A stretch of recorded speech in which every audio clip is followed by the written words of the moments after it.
Okay, so today we are going to do our Cycle 5 Week 1 language lesson on analyzing craft. And the crafts that we're going to be looking at this cycle are speeches made by influential people. So we're going to start by looking at a speech by Martin Luther King Jr. And it's a pretty famous speech that I think most of you have heard of. It's the I Have a Dream speech. So I'm going to start by reading it to you. I am happy to join with you today in what will go down in history as the greatest demonstration for freedom in the history of our nation. 50 years ago, a great American, in whose symbolic shadow we stand today, signed the Emancipation Proclamation.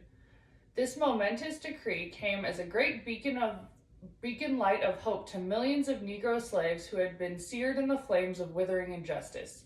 It came as a joyous daybreak to end the long night of their captivity. But 100 years later, the Negro still is not free. 100 years later, the life of the Negro is still sadly crippled by the manacles of segregation and the chains of discrimination. 100 years later, the Negro lives on a lonely island of poverty in the midst of a vast ocean of material prosperity. 100 years later, the Negro is still languished in the corners of American society and finds himself in exile in his own land, and so we've come here today to dramatize a shameful condition. In a sense, we've come to our nation's capital to cash a check. When the architects of our republic wrote the magnificent words of the Constitution and the Declaration of Independence, they were signing a promissory note to which every American was to fall heir.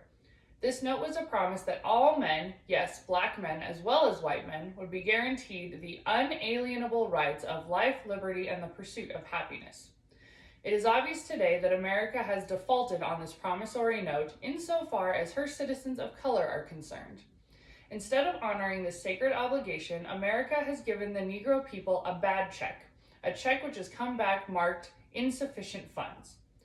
But we refuse to believe the Bank of Justice is bankrupt. We refuse to believe that there are insufficient funds in the great vaults of the opportunity of this nation. And so we've come to cash this check, a check that will give us upon demand the riches of freedom and the security of justice. We have also come to this hallowed spot to remind America of the fierce urgency of now. This is no time to engage in the luxury of cooling off or to take the tranquilizing drug of gradualism. Now is the time to make the real promises of democracy. Now is the time to rise from the dark and desolate valley of segregation to the sunlit path of racial justice. Now is the time to lift our nation from the quicksands of racial injustice to the solid rock of brotherhood. Now is the time to make justice a reality for all of God's children. It would be fatal for the nation to overlook the urgency of the moment. This sweltering summer of the Negro's legitimate discontent will not pass until there is an invigorating autumn of freedom and equality. 1963 is not an end but a beginning, and those who hoped that the Negro needed to blow off steam will now be content will have a rude awakening if the nation returns to business as usual. There will be neither rest nor tranquility in America until the Negro is granted his citizenship rights. The whirlwinds of revolt will come to shake the foundations of our nation until the bright day of justice emerges. But there is something I must say to my people who stand in the warm threshold which leads into the palace of justice. In the process of gaining our rightful place, we must not be guilty of wrongful deeds. Let us not seek to satisfy our thirst for freedom by drinking from the cup of bitterness and hate. We must forever conduct our struggle on the high plane of dignity and discipline. We must not allow our creative protests to degenerate into physical violence. Again and again, we must rise to the majestic heights of meeting physical force with soul force. The marvelous new militancy which has engulfed the Negro community must not lead us to a distrust of all white people, for many of our white brothers, as evidenced by their presence today, have come to realize that their destiny is tied with our destiny. And they have come to realize that their freedom is inextricably bound to our freedom. We cannot walk alone. And as we walk, we must make the pledge that we shall always march ahead. We cannot turn back. There are those who are asking the devotees of civil rights, when will you be satisfied? We can never be satisfied as long as the Negro is the victim of unspeakable horrors of police brutality. We can never be satisfied as long as our bodies, heavy with the fatigue of travel, cannot gain lodging in the motels of the highways and the hotels of the cities. We cannot be satisfied as long as the Negro's basic mobility is from a smaller ghetto to a larger one. We can never be satisfied as long as our children are stripped of their selfhood and robbed of their dignity by a sign stating for whites only. We cannot be satisfied as long as a Negro in Mississippi cannot vote and a Negro in New York believes he has nothing for which to vote. No, we are not satisfied, and we will not be satisfied until justice rolls down the waters and righteousness like a mighty stream. I am not unmindful that some of you have come here out of great trials and tribulations. Some of you have come fresh from narrow jail cells, and some have come from areas where your quest for freedom, left you battered by the storms of persecution and staggered by the winds of police brutality. You have been the veterans of creative suffering. Continue to work with the faith that unearned suffering is redemptive. Go back to Mississippi, go back to Alabama, go back to South Carolina, go back to Georgia, go back to Louisiana, go back to the slums and ghettos of our northern cities, knowing that somehow this situation can and will be changed. Let us not wallow in the valley of despair, I say to you today, my friends. And so, even though we face the difficulties of today and tomorrow, I still have a dream. It is a dream deeply rooted in the American dream. I have a dream that one day this nation will rise up and live out of the true meaning of its creed. We hold these truths to be self-evident that all men are created equal. I have a dream that one day on the red hills of Georgia, the sons of former slaves and the sons of former slave owners will be able to sit down together at the table of brotherhood. I have a dream that one day, even in the state of Mississippi, a state sweltering with the heat of injustice, sweltering with the heat of oppression, will be transformed into an oasis of freedom and justice. I have a dream that my 4 little children will one day live in a nation where they will not be judged by the color of their skin, but by the content of their character. I have a dream today. I have a dream that one day down in Alabama, with its vicious racists, with its governor having his lips dripping with the words of interposition and nullification, one day, right there in Alabama, little black boys and black girls will be able to join hands with little white boys and white girls as sisters and brothers. I have a dream today. I have a dream that one day every valley shall be exalted and every hill and mountain shall be made low. The rough places will be made plain, the crooked places will be made straight, and the glory of the Lord shall be revealed, and all flesh shall see it together. This is our only hope, and this is the faith that I go back to the South with. With this faith, we will be able to hew out the mountain of despair a stone of hope. With this faith, we will be able to transform the jangling discords of our nation into beautiful symphony of brotherhood. With this faith, we will be able to work together, to pray together, to struggle together, to go to jail together, to stand up for freedom together, knowing that we will be free one day. And this will be the day. This will be the day when all of God's children will be able to sing with new meaning, "My country, 'tis of thee, sweet land of liberty, of thee I sing.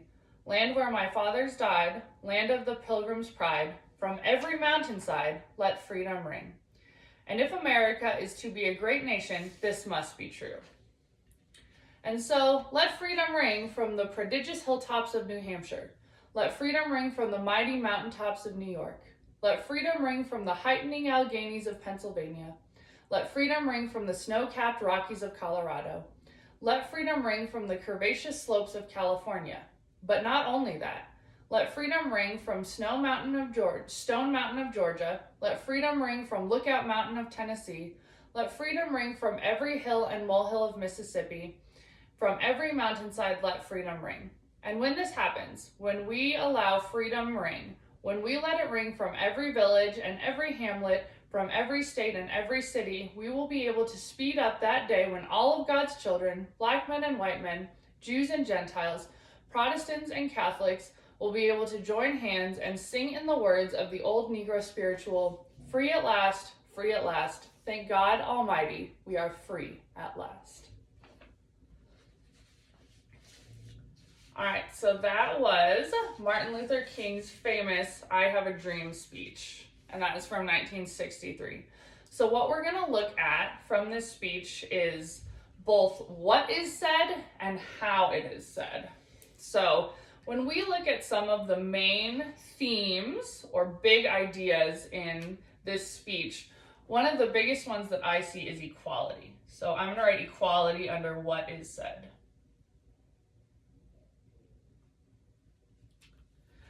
And when Martin Luther King talks about equality and we look at how it is said, we're thinking about, is it said in a positive way or a negative way? Is it said accusingly? Is it said in a hopeful way? So when I look at Martin Luther King's ideas about equality, I think that they're said in a positive way.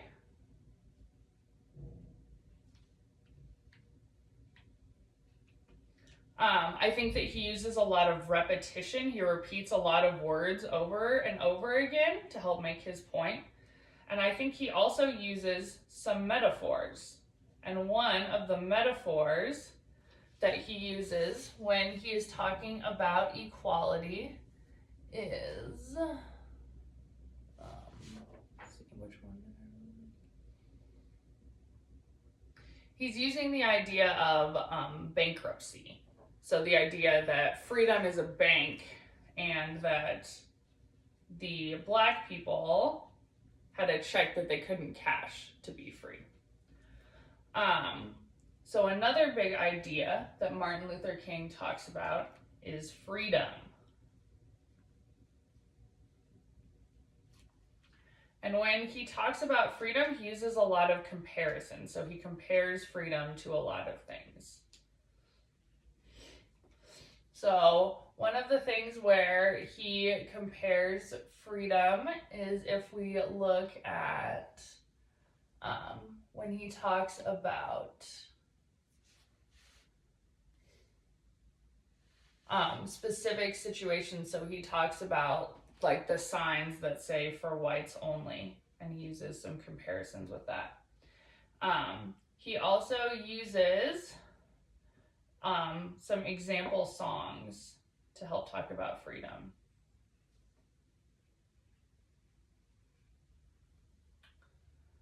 And then when he's talking about freedom, he's connecting with the people. So he's talking about things that everyone can relate to.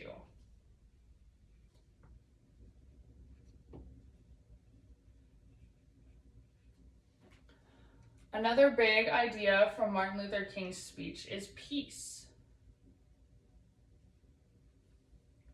And when he talks about peace, he talks about the commonalities of all people, or what all people have in common.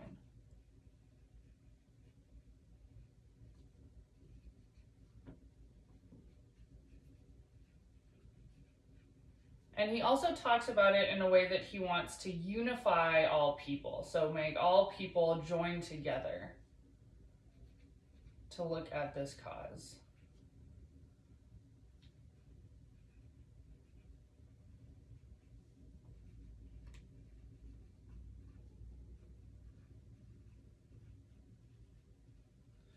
So overall, within this speech, one of the reasons why this speech is such a powerful speech and why we still talk about it today is because it was said in such a positive way that brought people together and also gave them something to feel like they were fighting for. It gave them some positive way to think about how they were all working together for a common cause. And so the way that Martin Luther King said this is just as important as what he said, because it was the way that he said it that helped bring people together and made this speech such an influential speech.